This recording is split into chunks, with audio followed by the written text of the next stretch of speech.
चंद्रराव तावरे यांनी अजित पवारांना इशारा दिला, मी जर बोललो तर अजित पवारांना रस्त्यावर फिरता येणार नाही असं चंद्रराव तावरे यांनी म्हटलेलं आहे। अजित पवार कंपनी आमच्या नावावर करतील का? चंद्रराव तावरे यांनी अजित पवारांना खोचक सवाल उपस्थित केला। त्यांना काय म्हणायचे ते म्हणू द्या।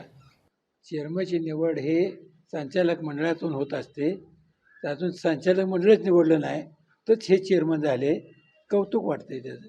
आम्ही लोकशाहीप्रमाणे 5 वर्ष पूर्ण संचालक मंडळ झालेले आहेत आणि कायद्याप्रमाणे नवीन संचालक निवडण्यासाठी सरकारनं आदेश काढलेला आहे की पुढच्या 5 वर्षासाठी कारभारी कुणाला करायचं ही ठरवणारी निवडणूक आहे। अजित पवार म्हणतात मी सहकार मोडायला नाही, मी सहकार अधिक मजबूत करायला आणि बळकट करायला निघालोय।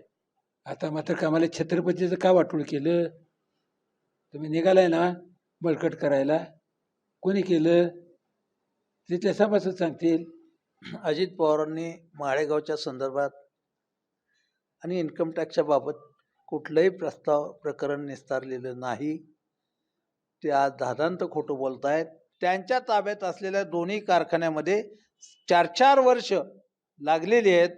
हे अजितराव तुम्ही मान्य करा, कबूल करा। तिथला सभासद त्याचा साक्षीदार आहे, आम्ही जवळची माणसं त्याचे साक्षीदार आहोत।